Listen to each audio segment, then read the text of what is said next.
All right, we're up to about 125. I think we should get started. Good morning and welcome to Medical Grand Rounds. Happy New Year, everybody. Hopefully we'll have a better 21 than we did 2020. It's been an interesting week with the politics that I'm sure people are following, but hopefully people will calm down and move on. Our topic is, like our president might say, COVID, COVID, COVID. But I know we want to hear about this. So there are three talks. Dr. Lesho will be telling us about the epidemiology. Dr. Mustafa will be talking about the therapeutic monoclonal antibodies. And then Rob Mayo has kindly agreed to tell us about the vaccine delivery, which I'm sure we're all interested in. Boy, we have record numbers. We're up to 156. So without further ado, Dr. Lesho, why don't you go ahead and share your screen? Shoot, can you guys, can you see that? Can you hear me okay? Yeah, you're good. All right, good morning, everybody. As Dr. Potok was saying, what a yesterday and what a today. So, yeah. Well, I want to thank all the contributors to this presentation, specifically the infection prevention team. And I apologize for all the typos you might see and for not having the coolest of slides, but that'll be just a teaser for the next round because we're changing the presentation on the fly. So thank you to Jennifer Gutowski and all the infection prevention team. The two residents whose project we're going to end with just an introduction, nothing specific, and the projection and statistics team at Incident Command, Donna Newhart. That's great. So no longer will I be presenting the county and state dashboards and numbers because I think everybody can get access to that and you see it on the news. So you know what's happening in Monroe County. You know what's happening. So I'm going to continue to, not everybody has access to the click view or the dashboard. So I'm going to continue to show you some of this and you see how the current wave dwarfs what we thought was an awful period in the spring and early summer. So the best case scenario is that we'll have something like 400, the mid 400s admitted with COVID across all the hospitals. We already exceeded that. So now we're into the projections. And Donna Newhart and her team continue to refine the projections and they're coming quite close to what's actually happened. And so then that takes us to the worst case scenario over the post-holiday surge, and that projections go as high as between 700 and 800 admissions across the system if we're on the track for the worst case scenario. So then another update was the lab. We should be aware that the lab's doing a great job, Don Reedy and the team and Roberto. 22% positivity rate. All comers across the board, 22% positivity rate. So I'm gonna take about 3 minutes to go over some what you might be considered boring, mundane policy, and you'll see at the end why this is critical. And we get a lot of questions, and some of these slides are from a lot of the questions about discontinuation and aerosolization that the infection prevention team and the ID team gets. So our current policy is that you should wear an N95 plus a face shield plus gown or gloves for a high-risk procedure, AGP, aerosolizing generating procedure on any patient. You know, we're getting into the day where there's either a COVID positive patient or a COVID unknown. A lot of us figure that this COVID negative, that has limited meaning, and we might see why towards the end. For review, those high-risk AGPs are listed there, and we've had some, nasty exposures.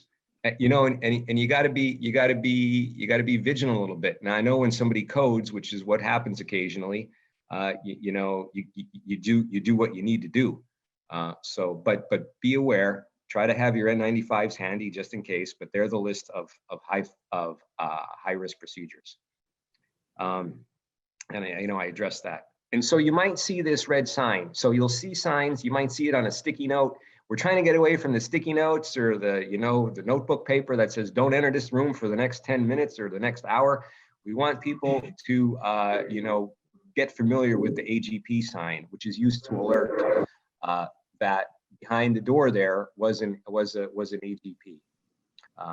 And again, they're listed there. So you see those on the door. That means that, if you don't have to go in there until the air circulation is complete, don't go in there because, or definitely wear your N95 if you go in that setting.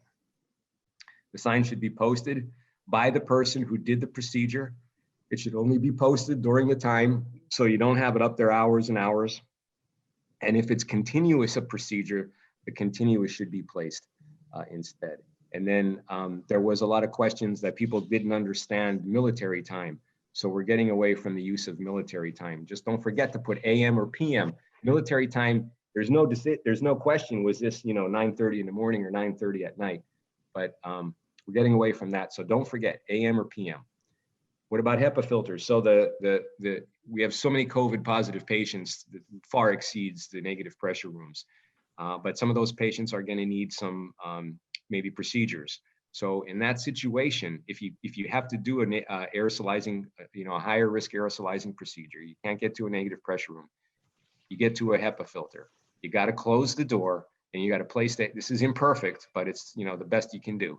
And you get the HEPA filtration as close to the patient or where the head of the patient, where it's gonna happen, so that you minimize, the draw across the breathing zone of others.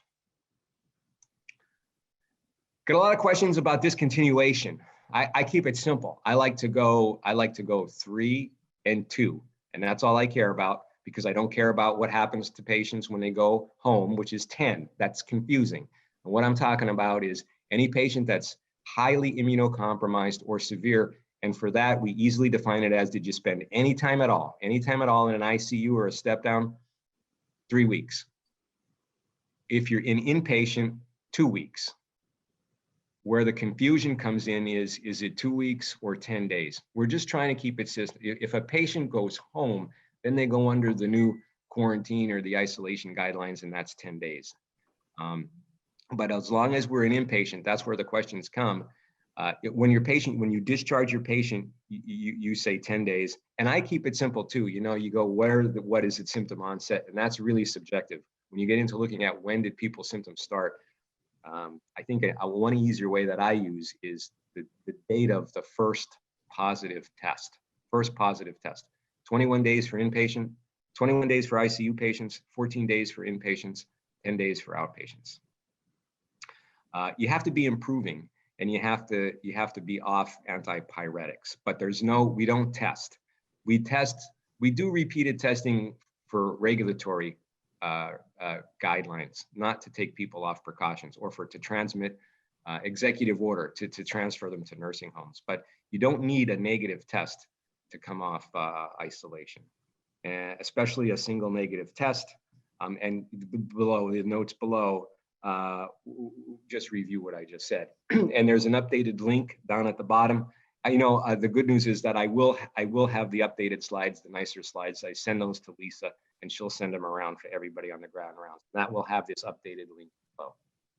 Now there's another very vexing law that has caused many of the IPs to have to go down to the morgue, actually, even beyond the morgue, and swab a patient, because there's this law that says if your patient dies and COVID or the flu was thought to contribute or be involved in that death, they need a flu swab as well, even though we have very limited or no prevalent flu right now.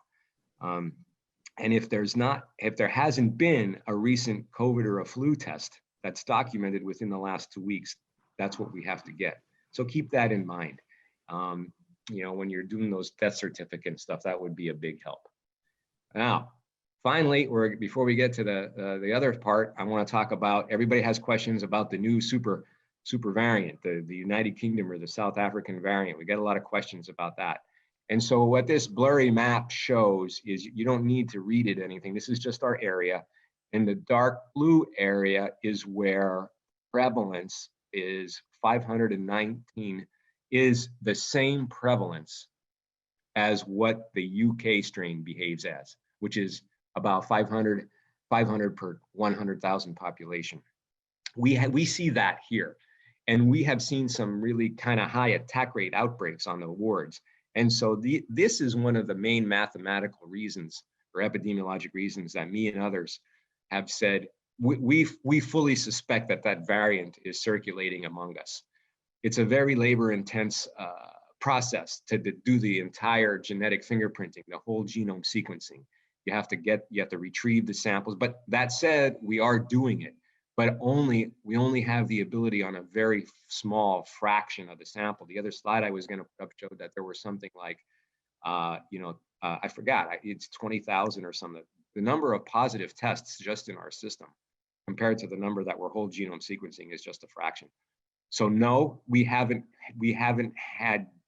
not specifically isolated and sequenced it yet, but we have every reason to suspect it. The reason why people are concerned about this, why we're concerned about this, is because it's more transmissible.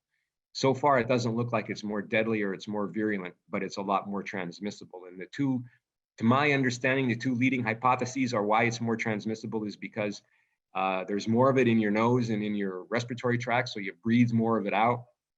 And maybe it has a higher affinity. It has a higher affinity for the ACE receptors, so you can, for lack of a better way, say you can absorb it quicker, it's easier, gets into your body faster.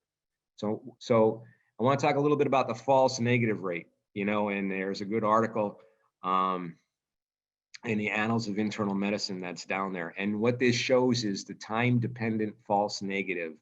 And they looked at, this was a really nice study. They looked at over 7 studies of a meta-analysis, and they looked at the entire spectrum of the disease timeline from 4 days before you become symptomatic to 8 days after you tested positive. And we were able to determine that the false negative rate is almost 100% 3 or 4 days before you become symptomatic. And the day of symptom onset, you still have a 38% chance of a false negative test. All right, so we don't know what to do with that. This is one of those things, in COVID, in pandemic times, what's going on. So I just want to start closing with a reminder of the COVID symptoms. And COVID symptoms are protean. The real challenge is this. I got a patient coming in to the cardiac ward. So let me back up. Let me talk about nosocomial. This is the last slide. Nosocomial COVID. Why do we care about this? Well, we're trying to manage capacity. All hospitals are managing capacity. So one of the worst things for capacity management, what you want to avoid, is increased length of stay. So nothing increases length of stay like nosocomial COVID. Even worse, it has increased mortality and morbidity. And so 2 further things, complicate this process. The symptoms overlap. So is my patient short of breath because of CHF or COVID or COPD or COVID? Or did my patient syncopize because they're having a stroke or because they have COVID? You combine that with the time-dependent false negative rate that we just saw, and you end up with the things that we're trying to struggle with. I know at all hospitals, but at RGH, since October, we've had 28 nosocomial cases. And these are definite cases. And how we define that is you come into the hospital and you're negative, and then 14 days, you stay negative for 14 days, and after that, you test positive. Even worse, people who get COVID die just because you get nosocomial. But that said, there were 7 deaths. So that triggered us to do a pilot study where we wanted to say, what is the usefulness of a day 2 test? And more to follow on that. So again, to highlight how great the residency and the resident program are. Again, we've had some relief from the Calvary, which is the resident program. 2 residents stepped up to help us sort through the data from over 100 patients. So we studied over 100 patients. Dr. Gargano and I ordered tests on day 2, and we found that those patients were asymptomatic. They were all asymptomatic or else they would have had a test already ordered. These were patients admitted for other reasons, asymptomatic. We got a test on day 2, 113 patients, 8% were positive.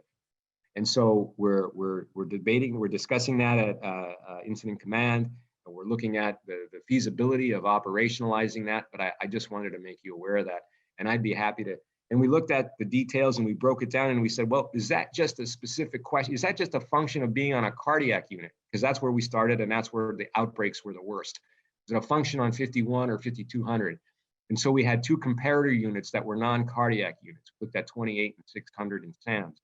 They had the same rate, so it didn't matter. But the problem is, given the prevalence of cardiac disease in the United States, when we broke it down further, I should say when Mina and Renee broke it down further, we looked at all the characteristics of who tested positive, who tested negative, what underlying conditions were there.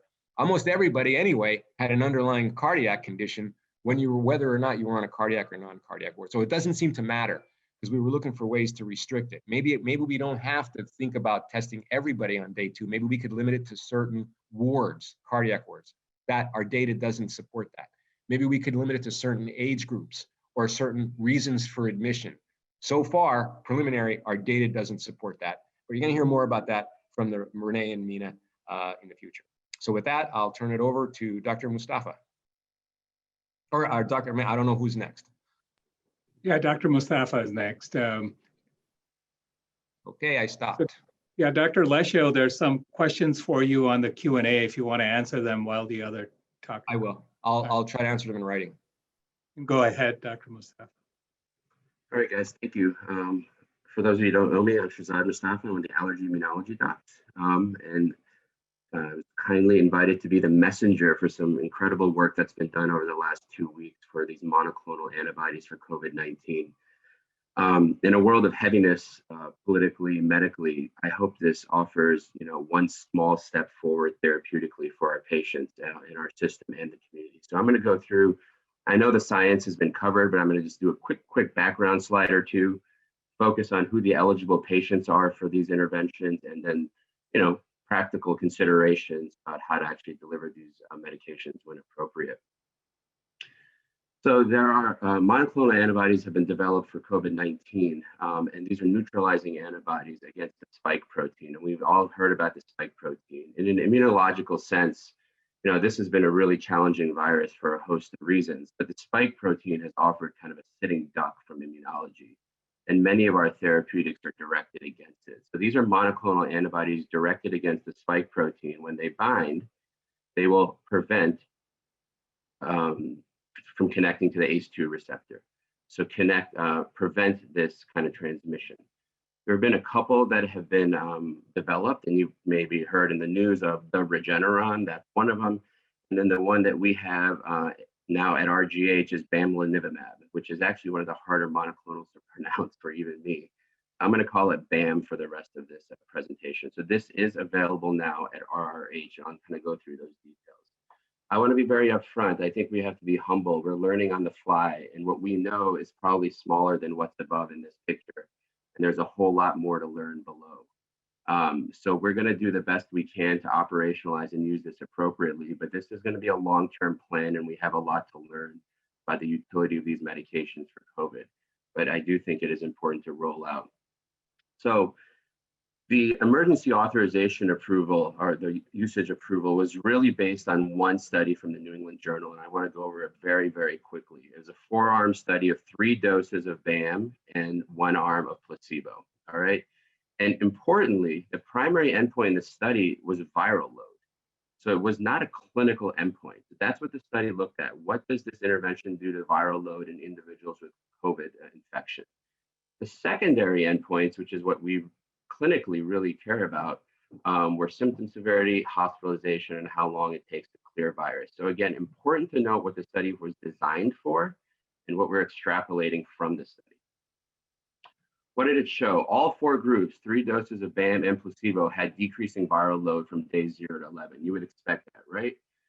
The group that got BAM had a slightly quicker decrease in viral load, with the 2,800 milligram dose being the greatest. So it maybe sped up viral clearance. Symptom scores at day 11, again, a slight improvement when individuals pooled data with Bamlanivimab versus placebo. So these folks felt a slightly better. Hospitalization is key, and that's what we're extrapolating here, and this is important. So 309 patients got BAM, and of those, a month later, 5 were hospitalized for COVID. In the placebo group, a much smaller group, about twice as many, 9 were hospitalized. So that's a p-value of 0.02. That's significant. That's what we're going for. But if you see, we're dealing with small numbers, 5 versus 9. So I think we have to be cautious here. But the goal here that we're extrapolating from this New England Journal study is that we're hoping this will prevent hospitalization in individuals in the outpatient space. And I'm going to go through that. It was a very well-tolerated treatment, as most monoclonal antibodies are. For serious adverse events, there were none. The placebo event was abdominal pain. Adverse events with infusion was equal with placebo. Serious allergic reaction, it wasn't reported like that, but symptoms that would alert you to allergic reaction, things like pruritus, nausea, maybe diarrhea, would probably range between 2 to 3%. But again, similar in the BAM group versus the placebo group. So this decreased your viral load, maybe made you feel better, and hopefully decreased your likelihood of future hospitalization, and it proved to be a fairly safe intervention. I included this slide because this is a slide of viral load in people who were not hospitalized. Those are the box plots. And then the red dots are people who were hospitalized. So what we are really thinking is if we can decrease your viral load faster, we can keep you out of the hospital. That's why we're considering this therapy. And that's the goal of this therapy, even though the trial was not designed for that. So here's the key, kind of the money of who's eligible. So very, very importantly, this is approved for emergency use 12 and above. There's risk factors for 12 to 17 and then 17 and above. This is primarily for you have to be PCR positive for COVID, not suspected infection. You have to be proven PCR positive. This is primarily for outpatient COVID in individuals who are not hypoxic, okay? Very important. So you have a patient who's been diagnosed with COVID in the outpatient setting. They are not hypoxic. They are within 10 days of symptom onset, and they have risk factors to progress to severe COVID infection, which I'll cover on the next slide. Importantly, there is authorization to use this for nosocomial COVID as well, which Emil just touched upon. The nosocomial COVID, thankfully, is relatively small numbers, but thought to be associated with significant mortality. So if you have an individual who meets the risk factors, who's hospitalized, who turns COVID positive, this is an option for nosocomial COVID. But this is not treating inpatients who are admitted to the hospital with COVID. Who's eligible? This is taken straight from the EUA, and we can debate it, but this is what it's been authorized to use. This is for the group that's 12 to 17. This is going to be a very infrequent patient in the pediatric space. We have the privilege of taking care of peds and adults in our office. And very few pediatrics between the age of 12 and 17 will hit these criteria. But I want to mention them just so they're on everyone's radar. The more important criteria are 17 and above, and here they are. So on the left are kind of the major criteria, I would call them. BMI over 35, chronic kidney disease, diabetes, history of significant immunosuppressive disease, or receiving immunosuppressive agents at the age of 65. If you look at the literature, what are the biggest risk factors for doing poorly with COVID? We're still learning a lot. Age is obviously a big one. Kidney disease and diabetes is right up there. So these are the risk factors laid out in individuals. You can actually get broader. So even but the emergency authorization use allows you to use this in the outpatient space in any individual who's 55 or older with any of the following conditions. That's pretty broad. Now, I want to be really, really clear here. This is not a short-term proposition. We're hoping to do this long-term for COVID. COVID's not going anywhere. We know this. So these are screening tools. These are guidelines. These are trying to identify the patients who would benefit most. How we use this next week is going to look very different than how we may be using this in the summer and next year, right? Numbers of patients, risk factors, capacity to deliver the drug. So in drug shortages and of supply, which I will talk about, I want to go backwards, sorry. We may need to be much more strict with these criteria, but this is where it starts, and we may need to narrow down depending on where we are at in the community.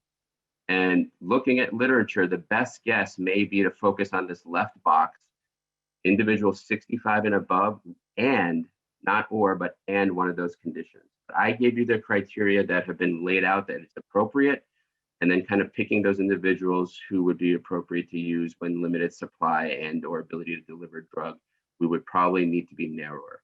So we're trying to identify those who would benefit most from progressing to severe COVID.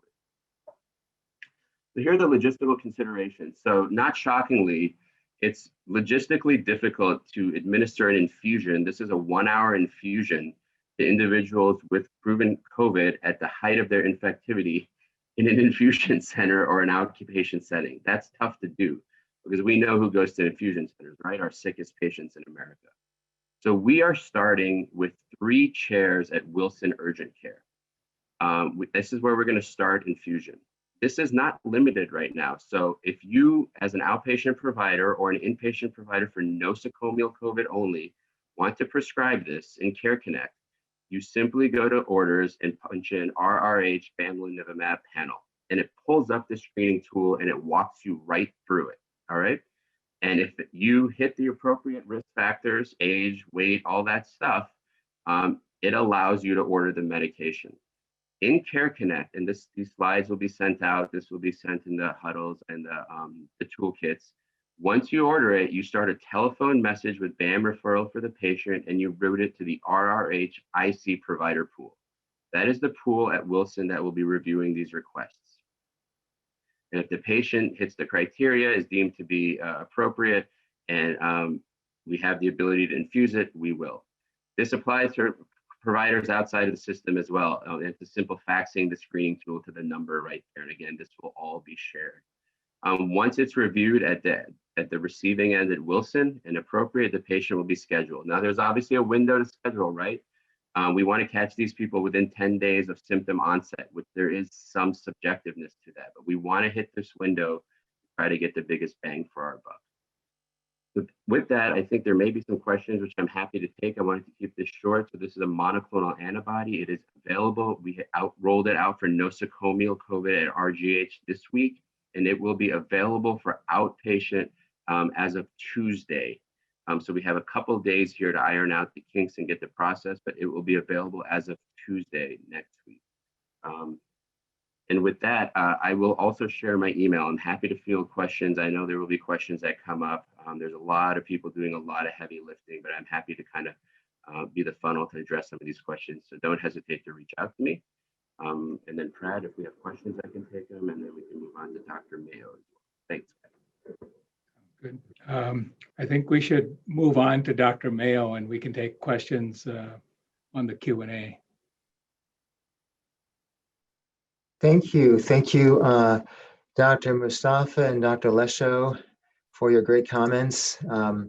We're all experiencing such amazing change, immense change, and rapidity of change as we get through each succeeding week of this pandemic. So I hope you can see my screen now. That work? Yes. Super. Okay, so Brad had asked me to just talk about how the vaccine clinics are going, how we are approaching this, what some of the Department of Health regulations are about this.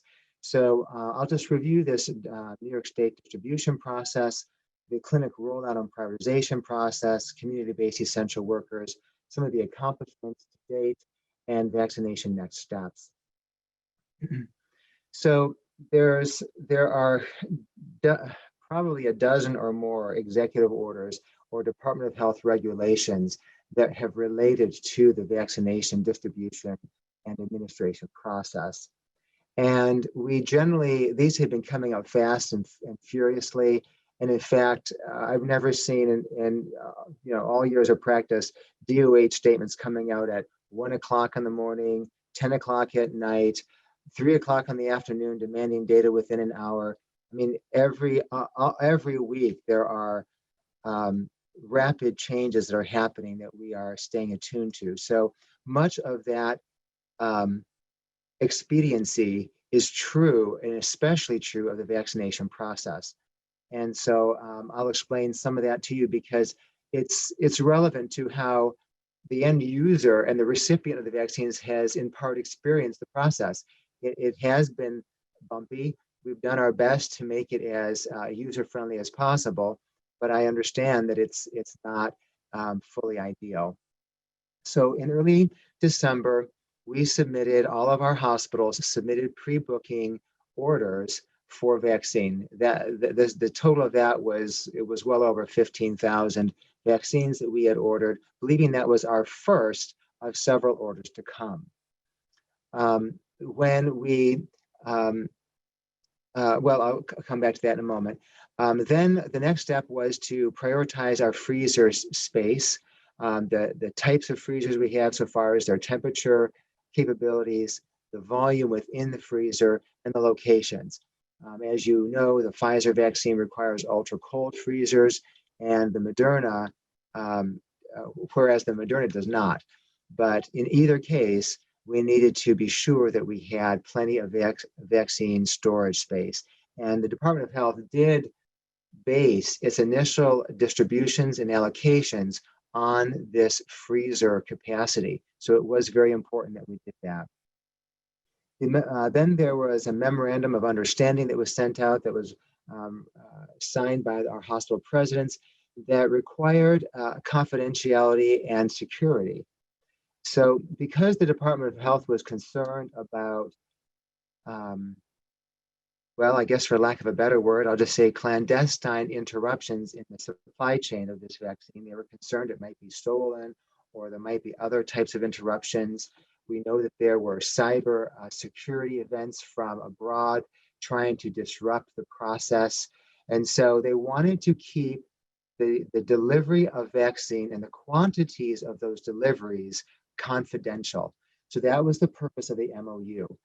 And so we were bound by this confidentiality agreement and were told that we could not initially share much about the volumes or the locations. And so we did not know until 2 days before the vaccine arrived how much we would receive and where it would be delivered. And that 2-day notification remains the current practice. So week after week, we find out generally on Sunday, sometimes Sunday night, when and where vaccine will be delivered. So you can imagine this is a challenge in planning our vaccine clinics. Now it turns out, fortunately, that we have received enough vaccine week after week, and it has been timed sufficiently for us to keep the vaccine clinics going at a rapid pace. But this type of uncertainty is a little hair-raising. So in the first allocation, instead of 5 of our hospitals receiving vaccine, only 3 of our hospitals did. And some of the initial confidentiality of the the initial MOU has been melted away, but we've had 2 subsequent MOUs since then. There's been 3 altogether. So I can tell you that Unity, RGH, and Newark were the 3 of our 5 hospitals who received vaccines. But those hospitals were also commissioned by the Department of Health to share a portion of what they had received with 7 other hospitals. Now, only 2 of those hospitals, Clifton and UMC, are within our health system. So there were 5 additional hospitals outside of our health system that we were given an allocation for because of our freezer space. So we became stewards of somebody else's vaccine. Initially, we were told we could not transport it, that the location of destination or of delivery was permanent, and that anyone whose allocation we had received must come to us to receive their vaccine. Well, this added a layer of complexity, obviously. And in one case, a Southern Tier hospital needed to come to one of our hospitals. And when we mapped it out, it was 75 miles one way to send hospital workers who, as you know, are in short supply and are working full shifts and sometimes extra long shifts. And so it created some challenges. Not too long thereafter, the Department of Health came out and said, okay, we're going to set up something new. We're going to allow you to do something called redistribute. And redistributing means that an institution who has received vaccine assigned to them, but under a stewardship allocation to a different institution, can petition the DOH and say, hey, we would like to actually receive our own. Can we ask, RGH or Unity Hospital to hand it off to us? And so there's an approval process. It takes a couple days, and we were able to obtain approvals in a number of these situations and hand off the vaccine.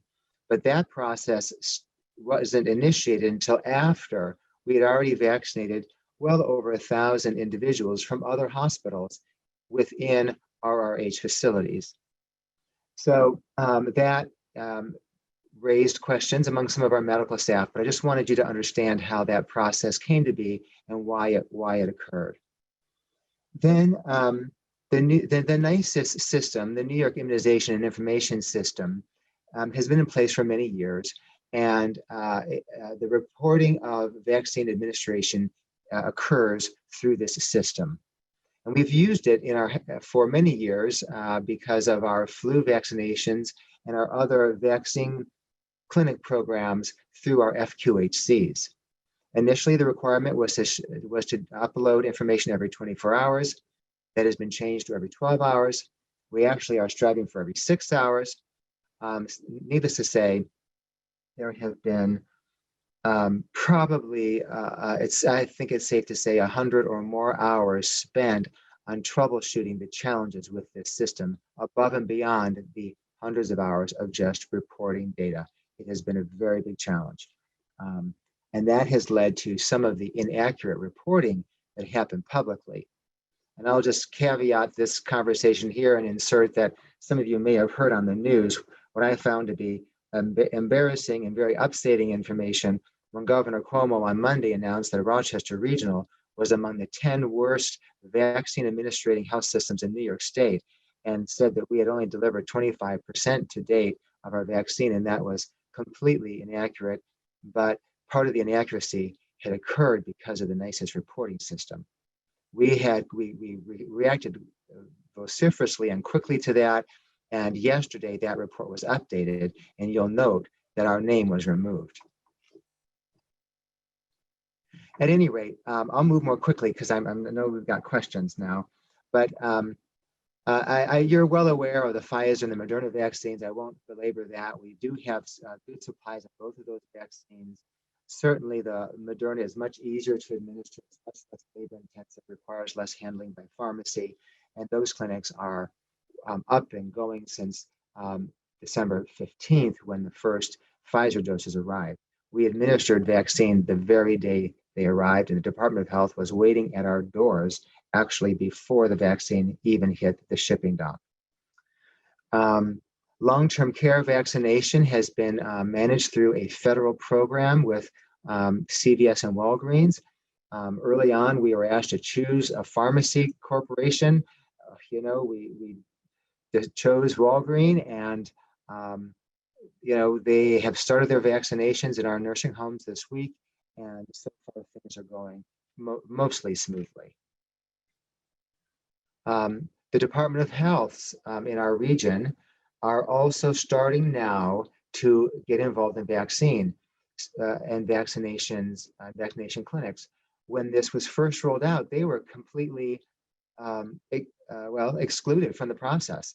They had to go through their own independent registration process, despite the fact that they are state departments of health, and set up clinic venues. So Monroe County has a very mature Department of Health and has done a nice job of really moving forward with vaccinations. And they received a large shipment of vaccines this week and are steadily working through assisting us in vaccinations. I also want to say that in addition to the stewardship, I call them stewardship vaccines that we receive for other hospitals, we also subsequently received requirements to begin vaccinating, certain job sectors of the public outside of acute care. And the DOH has put great pressure on all the health systems to do this. And in one of the Department of Health regular calls about 2.5, 3 weeks ago, it was brought up that, hey, are you trying to push us to begin vaccinating before we're done with our hospitals? And they actually said yes. And so it's been a challenge, and we have earnestly striven to prioritize our hospital workers and then move that prioritization rapidly to our ambulatory and community frontline healthcare worker populations. All the while having the DOH over our shoulder, insisting that we manage additional vaccinations. And we've been able to do that, but I will say that Monroe County Department of Health has been a great ally in this, and they've taken a lot of that pressure off of us. There's also another entity you might hear about in the news it's called the Hub. And Governor Cuomo used the 9-county Finger Lakes Economic Development Zone. There are 10 economic development zones in New York State. And he asked each of those zones to launch a vaccination hub that would oversee communication, coordination, and prioritization of vaccinations in communities. And so that hub is set up here. We have almost daily meetings with them, and they are they're doing their utmost to provide value and collaborate across the community. The Advisory Committee for Immunization Practices has established very clear principles of vaccination prioritization. And this is a committee that is under the umbrella of the CDC. And basically their principles are to maximize benefits and minimize harms by prioritizing high-risk exposure populations, to promote justice, to mitigate health inequities, and to promote transparency. So how do those principles translate into some actionable prioritization? So it starts here. So the New York State, based on this, along with the CDC, created distribution phases. And you've probably heard about these phases. You can see them online. There's a 1A phase, there's a 1B and 1C, and then it goes on to 2. And so in the 1A category, initially, healthcare personnel are prioritized. Those are described as hospitals, long-term care facilities, outpatient care. You can see the slide there, I won't read it all. But even with, that's a lot of people. And there's a lot of differentiation between those people. And so we began a process that was a greater drill down from there, that was in part guided by state requirements and was in part customized within our health system. So the next step of that was, all right, so again, this is a New York State document from phase 1A, where it said, when you're in 1A, begin with hospitals, the high-risk hospital staff. And here again, this is a pretty broad statement: volunteers and contract staff following the clinical risk assessment guidance. And we had a team of clinical leaders who came together to help us with this prioritization rollout. It wasn't exactly the same as U of R's. And I know sometimes that created consternation. People said, well, wait a minute, my counterpart at U of R got vaccinated, or thus and such. And I can't speak to that, but I can speak to the fact that the clinical leadership team that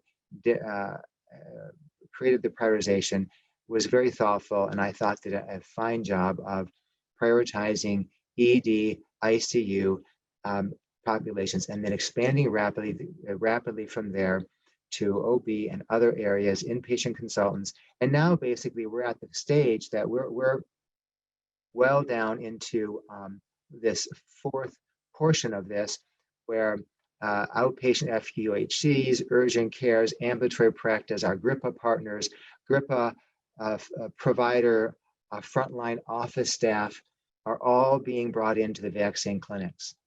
And so we have expanded this rapidly, and I'll share some of that data with you so you can see how quickly this has moved into the many, many thousands of vaccines administered.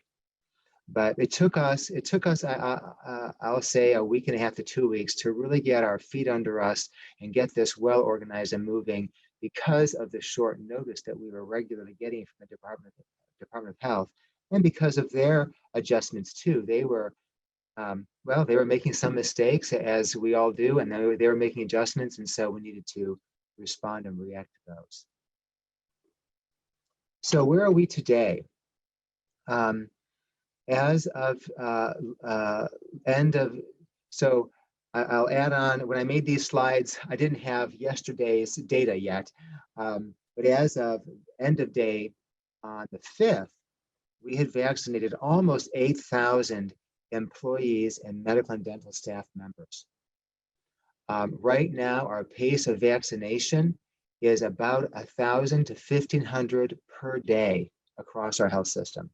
This week alone, there are 30 different vaccination clinics scheduled for a total of 166 hours. That's just huge. These folks that are manning these clinics are doing amazing work. The week before, they had 25 vaccination clinics where they vaccinated over 3,500 people. And next week, my understanding is there's already 27 or 28 clinics on the schedule. And we will continue until, we expect that all of this 1A group will be fully vaccinated by the end of this week, or maybe a few more to get in Monday or Tuesday next week, based on their own schedules. At this point, if anyone has, every front-facing clinician, front-facing worker should be lining up for a vaccine. And the schedule is on the toolkit. You can look them up and you can walk in. The appointment process that we initially launched has evolved this week into broad, open schedules, no appointments needed, and it's working quite smoothly. So again, as of end of day on Tuesday, 63% of those patient-facing employees and RH MDS members had been vaccinated. And our goal is by the end of the week to be at 100%, or as close to it as possible. I will share with you that about 17.5% of RRH employees have declined the vaccine. And I understand there are various reasons people make that choice. I encourage you to, reach out to people you know, your coworkers, your office workers, share with them your feelings about the vaccine. And if you can encourage folks to be vaccinated, that's wonderful. I hope that as physicians, we will be willing to be vaccinated and carry that message forward. Next steps. So as I mentioned, we're continuing to full steam ahead, manage vaccination clinics, all RH MDS, all patient-facing workers, all GRIPA members and their patient-facing office workers should know that they are welcome to come to our clinics now for any time moving forward. And so if you don't get it today or tomorrow, come on Saturday. We have a Saturday clinic this weekend as well. So they're available. On Saturday, we are going to test drive, no pun intended, a drive-through vaccination clinic at the Unity campus. This clinic is going to be a small volume clinic that is actually going to be for one of our community partners. So I'm just sharing this with you by way of information. We are, the vaccine or vaccination process is going to balloon very quickly as it moves out of just the healthcare environment into public the public workforce. And we don't think it will be ideal to try and stream all these people through our hospitals to get vaccinated. So we're looking at other ways to do this in other venues. And so we're testing the idea of converting one of our drive-through testing sites to a drive-through outdoor vaccination site. So more to come on that. But for all of you on our medical staffs and your office staffs, please come into the hospital. Do not use the drive-through because we are targeting one small community group for that. And then next phases, there are still nearly 9,000 other RRH employees, 9,000 that have not been vaccinated. They're not part yet of the governor's prioritization.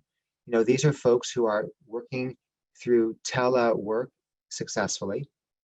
These are folks who do not have patient-facing responsibilities. So it's a mix of people. So some IT people this applies to because they're on our in our clinics, in our hospitals, fixing IT problems. But for other IT folks, it's not. And so you can see it creates some separation on some of our teams. Anyway, there'll be more and more to come week by week. We're also beginning to model the 1C category of individuals. 1C are broader populations, people who are over 65 years. And I'm not sure that the governor has yet decided, or the governor's task force, where they're going to draw that line, if they're going to choose a 75 or 65. There are a couple different risk models out there, but based on age, as well as higher risk patient populations. So we're going to start our analysis of our known patients and what that might look like. So more to come on that. So Fred, I'll stop there and be happy to take any other questions. Sure, there are a couple of questions, Dr. Mayo, about people turning down the vaccine for pregnancy concerns. Mm-hmm. And what is the policy on people who are out on maternity leave? Yeah, thank you. So I am grateful for my other expert colleagues on the line too, but who may have additional details. But the primary recommendation of the FDA and Pfizer and Moderna, as I understand it, is that there is no contraindication to pregnancy or breastfeeding. That this is that the trials did not include women with those with that situation in the trials, and so the trials offer no conclusive direction, and that it is really a personal choice, but that the vaccine, based on other scientific knowledge, is not expected to have any deleterious impact for those individuals. And for individuals who've already had COVID infection, the recommendation is to wait 90 days, correct?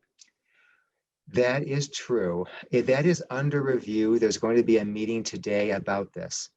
So the vaccine companies, I believe, recommended at a minimum there be a 14-day, period, asymptomatic period after infection before you're vaccinated.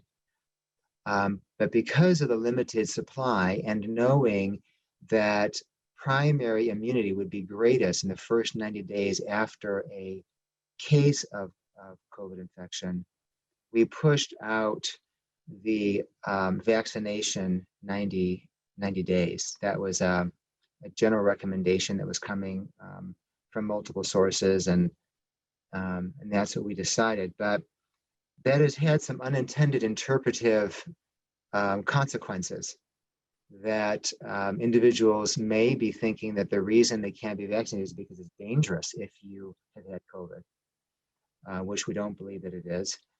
The other challenge we're facing is that because the COVID rate was quite high in our nursing homes, the Walgreens is insisting that they're going to vaccinate if they're not waiting 90 days, they're going to go for 14 days. And so now we have this dichotomy that's arm wrestling itself. And so we are considering whether we would change that recommendation. But what is presently written and what our present policy is to wait 90 days. And it was mostly out of consideration of those who have no immunity, and to try to spread the vaccine out. But I feel confident now that we have plenty of vaccine and we've gotten through people so quickly, and that may be less of a concern. Yeah. So some of the people rejecting the vaccine might think that they could possibly have had COVID. They don't know for sure. And that might be some of the reasons for the refusals. So there's no real contraindication. If you think you may have had COVID, or someone close to you who had it, but you never tested positive, you could still get the vaccine. There's no increased risk that we know of. Yeah, that's correct. Emil and Shahzad, do you want to make any comments? Absolutely. Not only can you get the vaccine safely, we encourage that, because when you're in the clinic, you'd be surprised of how many people say, I know I've had COVID. I know I've had COVID. And we had the opportunity to test those people doing, research on antibody tests, and none of them were positive, who swore they had COVID. So without a positive PCR test, I would take it with a grain of salt and encourage them to get the vaccine. Dr. Mustafa? I want to follow up on Dr. Mayo and echo what he said. In the trials, pregnant women were not included, but people became pregnant in the trial who received vaccines, so they're being followed. And to date, we don't think they're experiencing any unwanted side effects. And if you are pregnant and get the vaccine, there are important registries. So I encourage you to do that. Secondly, I want to take this conversation beyond just the COVID vaccine. And we're in an immunology office. We're vaccinating people to evaluate their immune systems all the time. There's really no danger in vaccination if you've had an illness, whether it's pneumonia, tetanus, or COVID. And there's really no danger in vaccinating someone too fast. If you had pneumonia yesterday, you can get the pneumonia vaccine once you're, not actively infected. Tetanus, so that goes for COVID too. So again, even if you've had COVID, not only should you get it, like Emil said, we encourage it. And the timeline, based on supply and demand and lots of very thoughtful considerations, can be revisited. But there's really no reason to not get the vaccine if you've been sick. And medically speaking, there's really not too much too soon to get a vaccine after sickness from an immune perspective. Just one little clarification, Dr. Mustafa, totally agree. Where you don't want to confuse getting it too fast is if you get the second Moderna or Pfizer shot more than 5 days. This is just because it wasn't been in the study. But the policy is that if you get that shot more than 5 days before your window, before your 17 to 21 or 28 day window, that doesn't count. You'll have to get another second shot. Absolutely. I was talking right. So the schedule of this is at 3 weeks to 4 weeks. That's how it was studied. That's how it could be researched in general. Yep. So Dr. Mayo, another question for you. When do you think we'll get to phase 1C? There are a couple questions from retired docs who are over the age of 65. So I think they would be in that category, correct? You're muted. Sorry, yeah, I'm mute there. Yeah, very possibly they would be 1C. 1B is a large group. It includes educators, food workers, transportation workers. So a more careful examination of those criteria will be needed as we work through this, and the hub will actually be providing and creating some regional standards on this based on further guidance we expect from the DOH. But yeah, we're looking out months, so it's probably going to be, summer, potentially, late summer. I'm not entirely sure. I will say one thing, that the current vaccination clinic operations, though very efficient for the population they are designed to address, will be completely inadequate to vaccinate the masses. And so the DOH is aware of this. And I was in a meeting this week with top level folks who acknowledged that they are working on how they are going to set up huge pods in the community that could vaccinate up to thousands a day, 3,000 to 5,000 people a day in Monroe County. Now, those plans are just totally under development, but yes, rest assured the delivery, the clinic delivery structure is going to evolve quite a bit. There's a couple questions that relate to treatment and so on, but I think we're at the top of our hour. So I'm going to let Dr. Lesho answer those online. And we're going to call it a grand rounds. Thanks a lot to all of our speakers. That was very informative. And see you all next week. Thank you. Great, thank you.